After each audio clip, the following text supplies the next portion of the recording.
Who doesn't want to grow a garlic as big as this garlic head? It's huge. Look at it comparing to my hand. And this is Italy Hill giant ivory from Frisian seeds. Look at it comparing it to my hand. So it's like half of my head or cheek. It's huge. The first step is to get your garden soil tested. It's a game changer. I went to my extension office and got it tested for free and got the results within 3 days. So I'm amending my garden as needed or recommended. And then on top of it, I'm adding 2 to 3 inches of compost. So my husband and my daughter, they're helping me out. And my son was a bit curious as to what is this black thing. It was very cute, and very thankful to be able to spend some time with my family. So this is the end result after my husband and my daughter helped me out to add some compost on all of the beds. Some of them didn't need it because I had added some compost before to the very first beds. And that's my dog, Misty. So here are the things that we'll need. We'll need the garlic, a little dibbler or a tool to make holes or pockets. And also a very necessary thing is I like to use worm castings. So as you can see, I'm doing a hole every 6 inches or so, 5.5 to 6. And each row there's 15. So I'll see how far I can go. The space between each row is also roughly 6 inches. And I'm using a old wooden rule to kind of reference or try to space it out as accurate as possible, or precise, let's say, because nothing's perfect. But at the end of the day, this is how it looks. It looked pretty neat. I loved it, and I'm pretty sure I'll be using this every single year because it was very relaxing to do it, believe it or not. So now on top of each hole, we're gonna add worm castings, a small scoop, and then we're gonna be placing the garlic.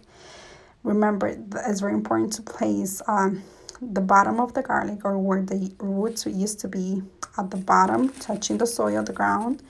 And then the pointy part, it should be pointing up.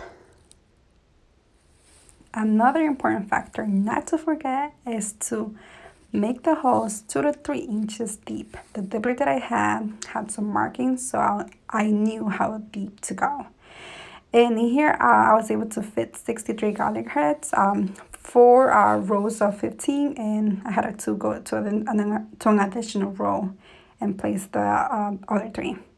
So I did cover it back, and these pockets right now that you see are empty, so I need to prep the rest of the garlic. I'm actually recording at 6:30 in the morning. I have 2 kids, so I have to make up time in the morning. So now we're gonna water this first part, and then we'll come back another day and plant the rest of the garlic. So it's actually 2 days later because next day rain. It was not forecasted, but it rained.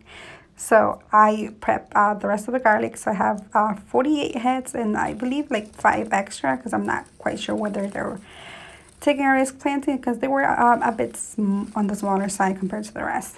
So this is the rest of the garlic. It's the same Italy Hill giant ivory. So again, where the roots used to be, make sure it's at the bottom, and the pointy part is pointing up. So we're gonna go row by row to make it as fast as possible because again it's 6:30 and I need to prep this on time so also I can go to work. So I'll show you the end look. I never thought the planted garlic would look so neat, but it was actually quite fun. So now we're gonna cover them again. I like to grab soil as a bunch. It kind of like scatter it around, that way I know there's no air pockets, and I do that for every single one. So quite important, make sure it's well covered, that way when you add mulch, there's no risk of losing any garlic at all.